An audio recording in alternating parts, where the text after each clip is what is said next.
With the Honorable Aden DUALE, the Cabinet Secretary for Defense. He's here, so we talk about what the government is doing to end terrorism and banditry attacks in the country. And that is one of the things, Mheshimiwa. So right now, just the other day, MP Naisola Lisuda was speaking to a community and saying, look, and the community was complaining.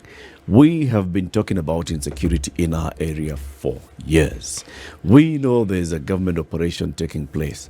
We know that the KDF has also been incorporated into this operation. We are not feeling the effect or impact of all those things that you're talking about. We're still seeing people being attacked. We're still seeing people being killed. If we don't deal with it, wacha hiyo maandamano unasema tutalete maandamano Nairobi muone. No, you're not feeling it. I want you to go to those 6 counties.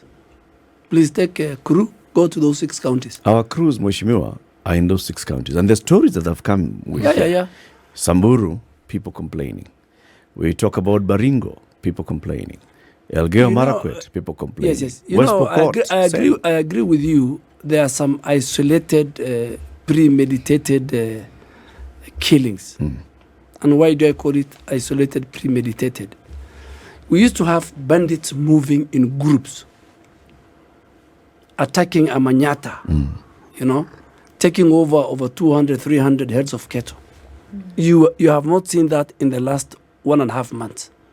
You'll just see, if you look at what's happening between the Pokot and Elgeyo Marakwet, those are isolated, premeditated murder. In fact, we have sent a team of the DCI because we see it's more of homicide. Somebody coming, shooting one person in a farm, going away, or stealing 1 goat, 2 goats. So the overall infrastructure of the banditry in that 6 counties has been completely reduced, if you ask me. It has been neutralized.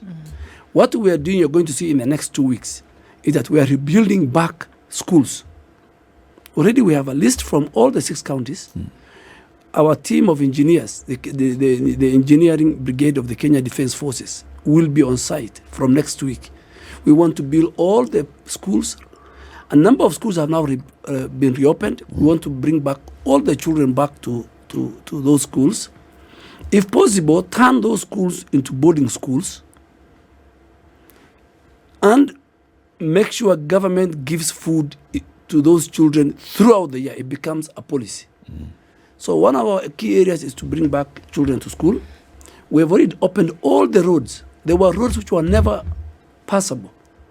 The people in that area lived under impunity and a very bad culture. They were under these bandits for all successive governments. So when they had the Kenya Defence Force going, they want quick results.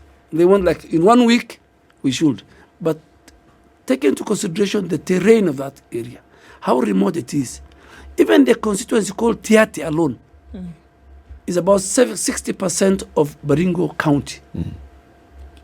No roads, no water. So we are taking, I'm taking next week to cabinet, not to cabinet, to the National Security Council, a long-term policy strategy for those regions.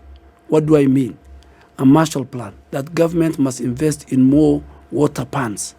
Government must have a special policy on education where we put boarding schools, where specific roads, security roads are built in that area, where electricity is provided, and make sure those people feel they are part and parcel of the country.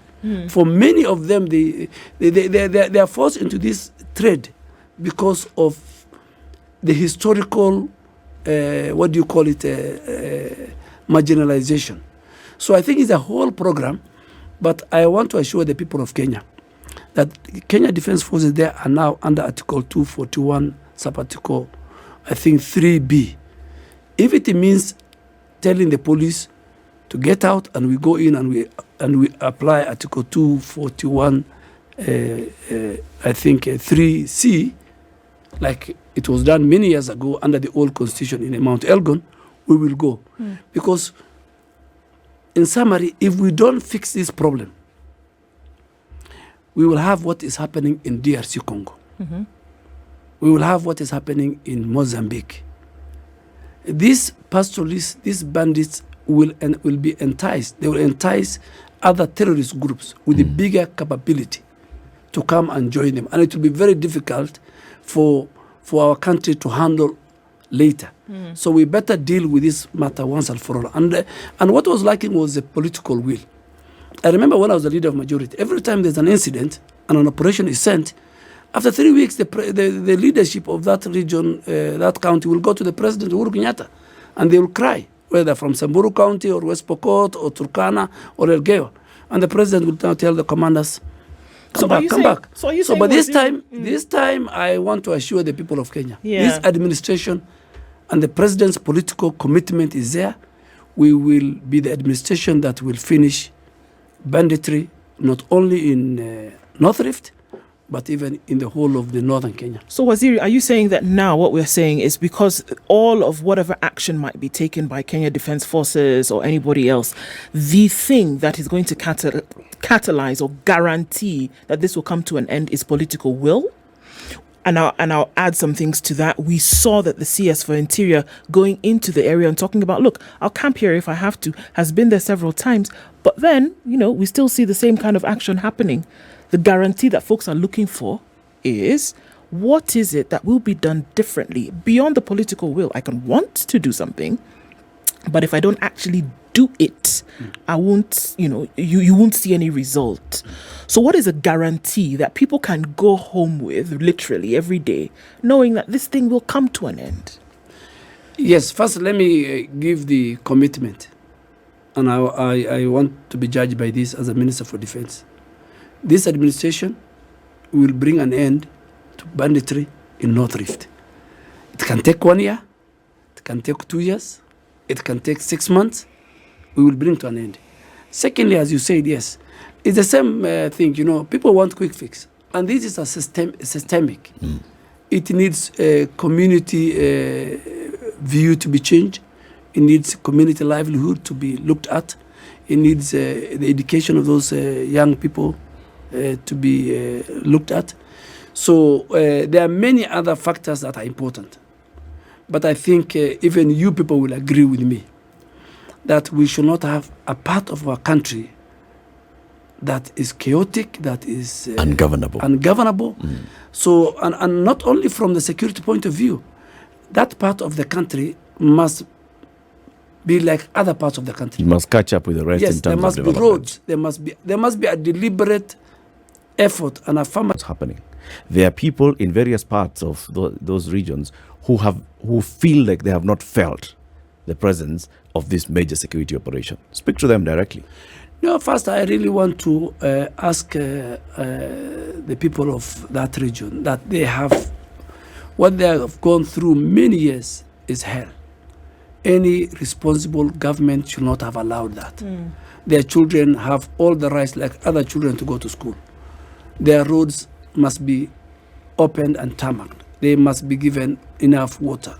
They must enjoy what the Constitution gives to every Kenyan. So I really want to ask them that there was a failure, an omission on the part of government and the previous government. And I want to assure them that there is commitment at the highest level. And when I say highest level in security means the commitment of the chair of the National Security Council, the president, and the commander-in-chief of Kenya Defence Forces. We will bring this matter to an end. We will change the livelihood of their people in terms of making sure schools are built, boarding schools are built, their children go to school, their roads are opened, more water dams are built, and job created for the young people in that area. Those 6 counties are part of the 47 counties. No exceptional. They should sleep at peace, and the taxes that they pay, like any other Kenyans, must help them achieve their constitutional rights, socio-economic rights. Asante. Aiden DUALE, CS Defense, thank you very much for joining us. This is the Situation Room, the only way to start your day.